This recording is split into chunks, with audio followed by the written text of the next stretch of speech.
European, mostly Russian, Ukrainian, uh, and Central Asian women who are in Pattaya, who are working in clubs in Pattaya, mostly owned by Indians, right? There are Chinese club too, I think Panda Club on Walking Street.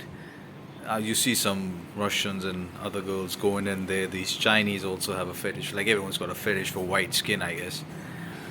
But that it doesn't seem that cheap or crude.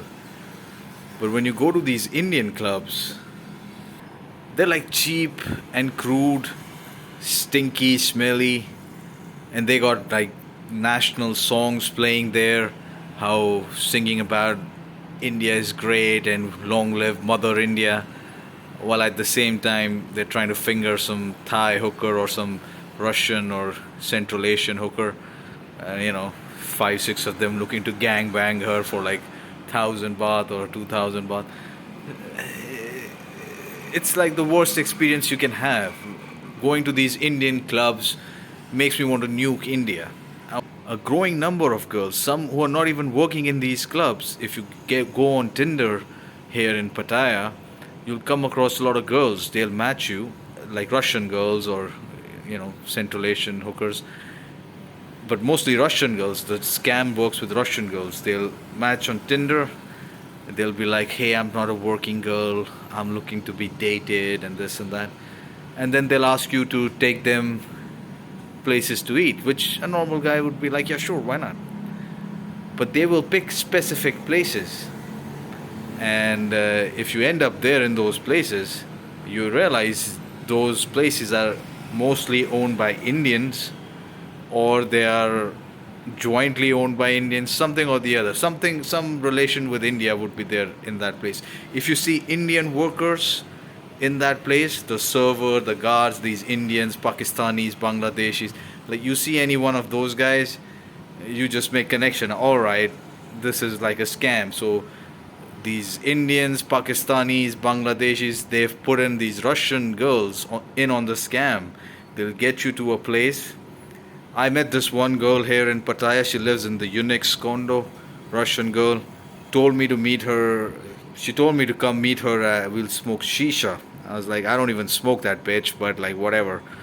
So I was like, okay, I'll come. Went there. It was called some Laguna bar at the end of Walking Street. There's a tall Russian guy and a short Indian guy selling you shisha, telling you to come in for shisha and this and that. You'll know when you get there. It's like right at the end of Walking Street. So I went in there. That Russian girl was sitting with some other tattooed Russian friend of hers, and she had ordered the shisha. And then she's like, "Hey, can we order some? Like, what would you like to drink?" I had a beer. She ordered some like expensive whiskey. Her friend ordered whiskey. They ordered fish and this and that. Like in total, I paid around like 7,000 to 8,000 baht. And then in the end, she's like, "Hey, let's go to a club. Let's go to some Russian club." She was like, "Let's go there, the mixed club." And I was like, "Bitch, haven't you scammed me enough? I thought it was just you. You just brought your friend, had like fish and chips and drinks and shisha, and I'm just sitting there like a chump, like what the fuck is going on?" Like I could have bailed on her actually. I realized it in the beginning when the date started. I was like, this is a scam. I could have bailed, but like I had cash on me, like 7, 8,000 baht is no big deal for me. It's like pocket money. So I was like, whatever, okay, why bail? Let's see it through, like what happens. And after that date, she kind of like became. She again like invited me someplace, but I told her straight. I was like, nah, like I don't mind spending money, but not this way, sweetheart. Like you gotta, put up if you're gonna just look to extract resources out of me. Then come give me some puri tang. And that particular Russian girl was. I saw her a couple of times again. Mostly she targeted these Indian guys only. She'd get them to these places because they're crazy for white skin, and they'll be like, she'll be scamming them. I don't know if she gave them any, but certainly I didn't interact much with her. But there have been other girls on Tinder I have matched, at least 3 or 4 of them. same modus operandi. They'll ask you to come visit some Russo Turisto bar. I think that's also owned by some fat ass Indian guy. You'll notice when you see him. By Indian I mean these Indian, Pakistani, Sri Lankan, Bangladesh. They all look the same. So it's like one of them fat ass old guy. He's always got like some Russian middle aged woman, different one. I've seen him a couple of times in different places. The thing is, like these guys are employing these Russian girls, and they what it usually starts off as is, hey, you just gotta bring in the customers, or you just have to dance at our club, our Jalwa club, Mashal club, or some shit, and we'll pay you good money. But what they're employing are grooming gang tactics. These you know how the Muslims operate, but the Indian way of doing things is a little subtle. They'll get you there, they'll get you comfortable there, do their stupid dance, Bollywood dance shit, where you shake your booty and your boobs for all these crazy rapist Indian guys, like lurking at you, trying to touch you, and they'll t- these club guys will have security around these girls to make them feel secure that, hey, as long as you're with us, you're secure, don't worry, you get paid. But then slowly what you'll see is in these clubs, people with a lot of money will come, these Indian guys, and that's another story I'll get to. Address the issue of that Indian guy who owed almost half a million baht in bill to be paid at the club while he was assaulted by the manager. But these guys with money will come there, and then these club guys will get, one way or the other, force these Russian girls to sleep with them. They'll be like, oh, you know what, the club's not generating income. We really need to get this deal. You need to sleep with him. Like, they'll get them into whoring.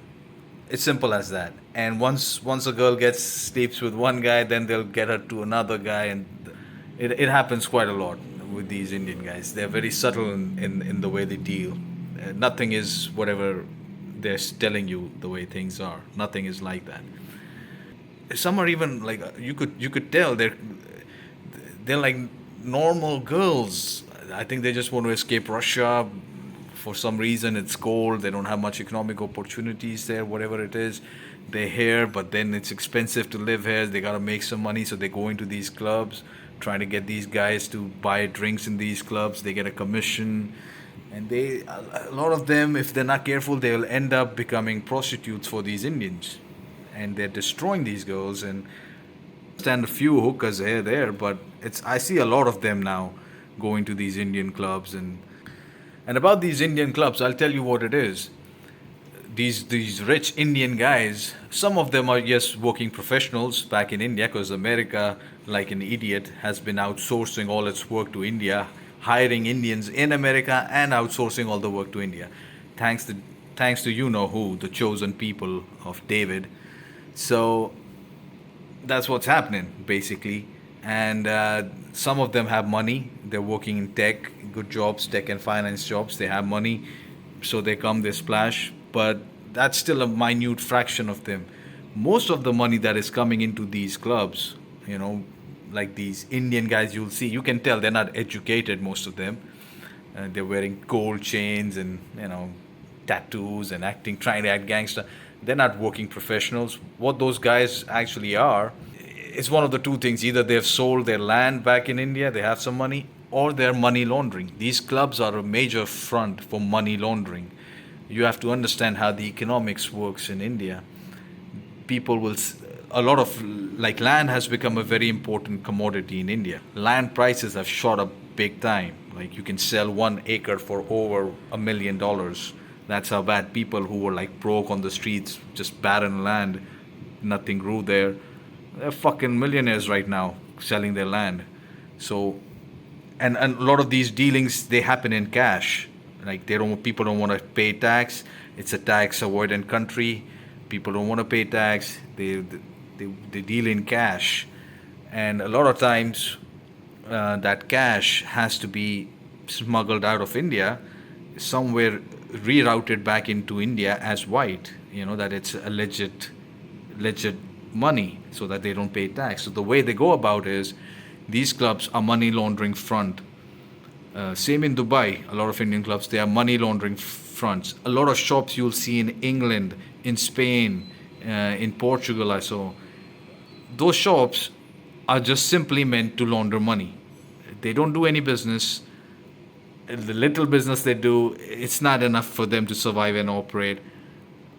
For example, in Thailand, in Dubai, I can tell you what happens is people from India who want their money sent out, they will send a group of guys, like four or five of them, six of them, 10 of them, or sometimes even more. You could say like 20, 50, 100 of them, and like you're allowed to carry around 5,000 US dollars in cash uh, once you're traveling out of India. So you can convert that into the Indian currency. Of course, they'll be carrying Indian currency, and they'll bring that money into Thailand with them. Right? Everyone's depending on the trust level. Somebody will be given a certain amount of money. Somebody's given like $1,000. Somebody given like $2,000 equivalent of Indian currency. Somebody's given $3,000.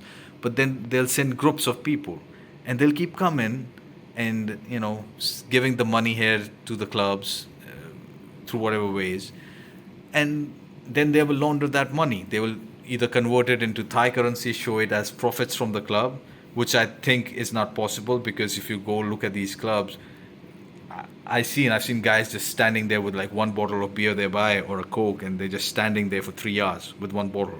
Right? Nobody's like drinking like crazy in these clubs except like a few people here there, and that too they have to give them deals, say one plus one free, or this 50% off, or some shit like that, like how Indians operate. So the way they're making their money is through these mules that are coming from India with the cash. They give the money in the clubs. The clubs then show, oh, we made profit, and then they'll convert it into Thai currency or cryptocurrency, and then they'll launder it back to India, or invest in other destinations, Mauritius, Dubai, someplace, and then back to India. That's how their game is working. And you'll be surprised, like it's no surprise that the Thai authorities, I'm pretty sure, are aware of it. So are the Indian authorities, but it is continuing because people are getting their cut. It's a profitable business, and I think it's part of the ethno-Indian nationalist government. They are using its people across the world to spread its tentacles. And the thing that happens is, with all this money coming in, and these guys are mostly criminals. Let's face it, they're criminals. All these criminal activities in India, drug trade, like I said, tax evasion. All that money is being routed into Dubai, into Thailand, and then here it is converted into Thai currency in Dubai, in Dubai currency, and then you buy cryptocurrency with it, and then you travel, send the money here, there, across the world, or you convert it into, or you send the money back into India through some legal ways. Like that guy who who supposedly owed 500,000 Thai baht in cash, in his bill, who was assaulted by another Indian manager. Now just imagine, who drinks 500,000 baht of alcohol? Even if you bought like everybody in that club at the moment a beer, I don't think it would be 500,000 baht. So what's happened there is some money laundering deal that has gone wrong. That is why the manager ran off, and then the owners told him to come back, face the music, we'll get the club open again, this and that. That's what's going to happen, right? They're going to hush the matter, they're going to reach a compromise. They just make everything so cheap. Like I see the Chinese, the Japanese, the Koreans. Nobody makes it as cheap as the Arabs and the Indians. They're like the worst. I've even seen black guys with Russian girls, some Russian hookers in certain parts of Pattaya. But it's not great to look at, but at least you don't get the sense of it being cheap. But with these Indian guys and Arabs, it's like they make everything cheap and crude, and they're scared not to talk to somebody or something. But then for money, I see them going into these clubs at night to make some money, and it's shocking. I don't get it. Like all these Western guys are here, they're like marrying Thai women. They're like trying to get Thai women out of the hooker business. Like, why don't you do it with these Russian girls, man? Like, if you got the money, help them out instead of